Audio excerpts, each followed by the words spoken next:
Welcome to the Great Sand Dunes. These huge dunes, North America's tallest, are about 11% of a 330 square mile deposit of sand.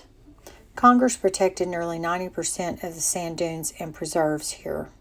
There's over 33,000 acres in the park and over 41,000 in the preserve near the Sangre de Cristo Wilderness. Wind and water move the sand continually, forming the dunes. Most sand comes from the San Juan Mountains over 65 miles to the west. Sand and sediment both washed away into a huge lake once covering the valley floor. As the lake reduced, prevailing southerly winds bounced sand grains to be piled beneath the Sangre de Cristo Mountains or washed back toward the valley floor. Northeasterly winds blast through the mountain passes, piling the dunes back on themselves, creating North America's tallest dune. In 1943, the U.S. government Manhattan Project built a secret laboratory in Los Alamos, New Mexico, for the single purpose of developing the world's first atomic weapons.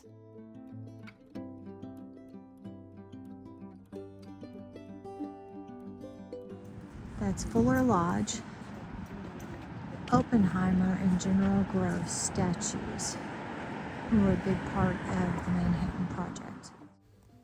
Fuller Lodge was built in 1928 as the dining hall for Los Alamos Ranch School.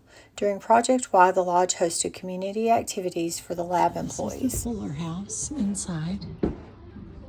The Zia room.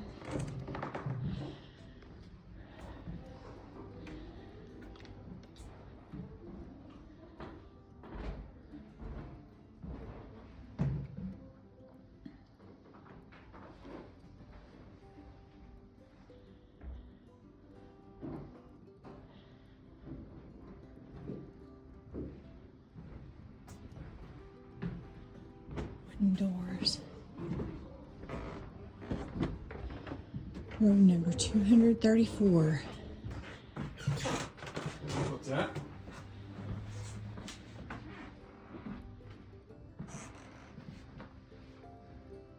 Look at the radiator heater. Mm-hmm.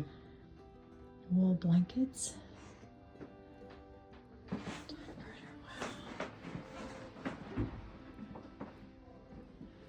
Closet with a dressing mirror. Welcome to Bathtub Row. This whole row of homes was preserved just for the highest ranking members, Hans Bethe, Oppenheimer House, and Deke Pearson's.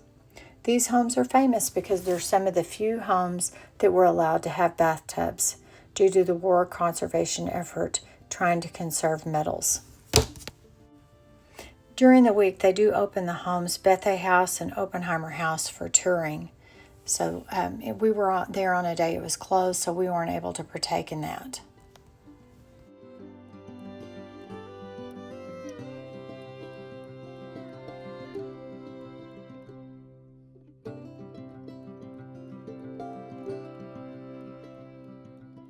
You also can walk past the women's dormitory and the World War II cafeteria. So this women's dormitory sometimes was called a priority dormitory. They had army blankets, army sheets, army towels, and army washcloths. And while it was a little startling when you picked up a washcloth or towel. It's wrong building. It's this one. I know what building it is, thank you. Jeez.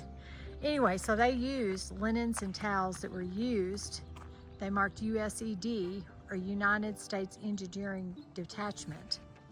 But they joked that they were used linens. This dorm would cost people $15 a month. It included maid service, laundry, and they cleaned their rooms.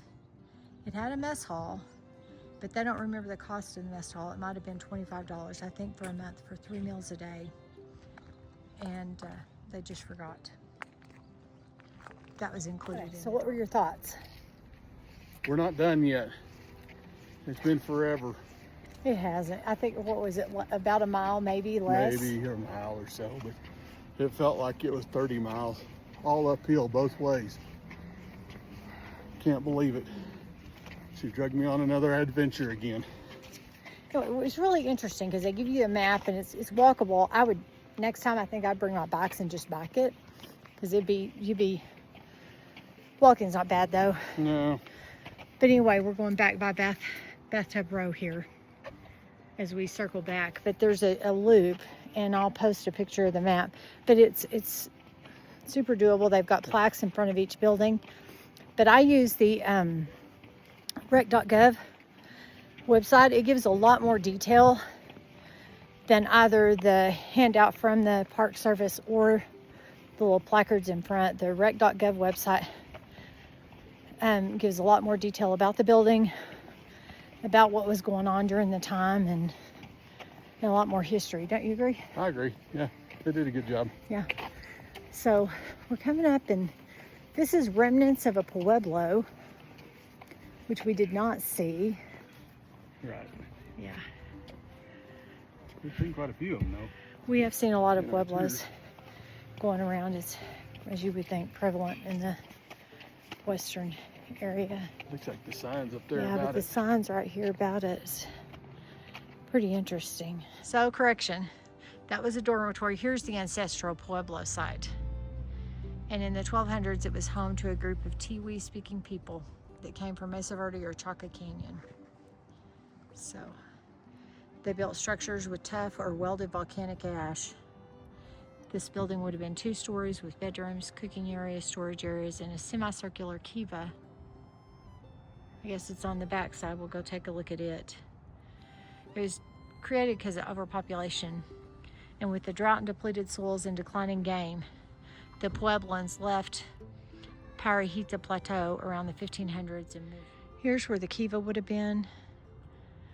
This is the rest of the Pueblo, what's remaining.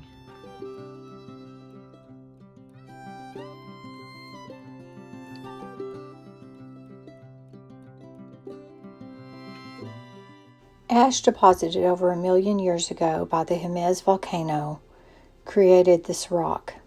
It's called tuff, which contains pumice within it. It's very malleable and porous. In the lower levels of rock, you will find basalt, and they use this basalt and tuff to create these crevasses, or man-made openings for dwellings, as well as the Pueblo rocks.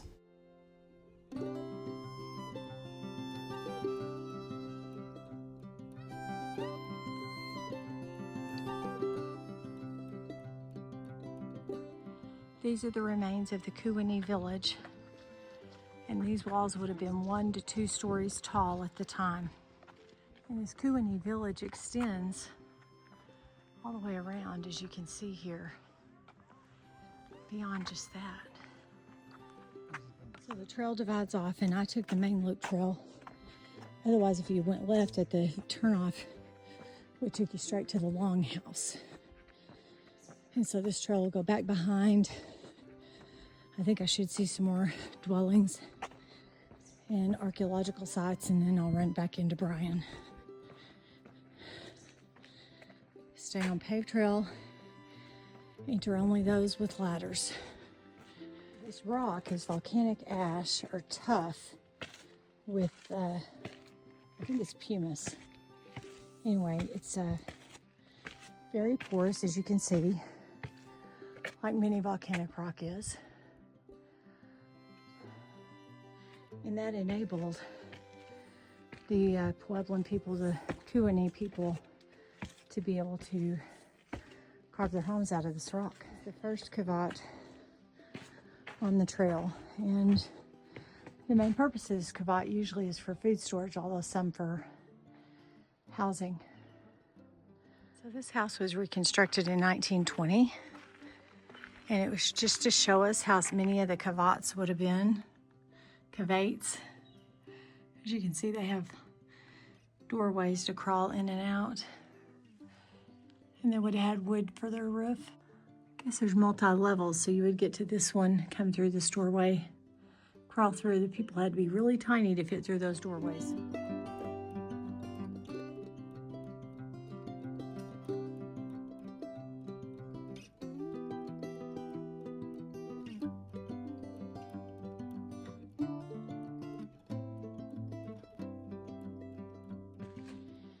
So many of these cravats now have concrete floors due to the reconstruction construction preservation errors.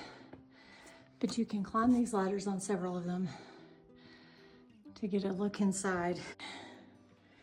I assume they had little storage, storage shelves, but then in the floor of some of these there's storage, I assume, for food and whatnot. But you can see how they had little windows to see out. Maybe for defense, I'm not sure. But it's blackened. Cool. It's definitely cooler in here than it is out in that hot sun. That hot sun is beating down on our jeans. Wrong deal there, sister. Inside you can see how you would move from room to room. They carved out little storage shelves and had even more rooms here. 2 floors, 2 stories. These trees are what's left of the original orchard of the Frey family in 1925. The Frey family were brought in to run the first park's concessionaire. So over the next 100 yards or so, we're gonna see what remains of Longhouse, and it's just the base of these walls. They would have stood 2 or 3 stories tall. These linear holes would have been the beams for the roofs of Longhouse, as you see inside, going straight along the cliff face here. This is Longhouse continued. And they said as we move along, we should maybe possibly see petroglyphs. I still haven't seen any petroglyphs. Oh, there are some. Let me zoom in. You can see some petroglyph markings here.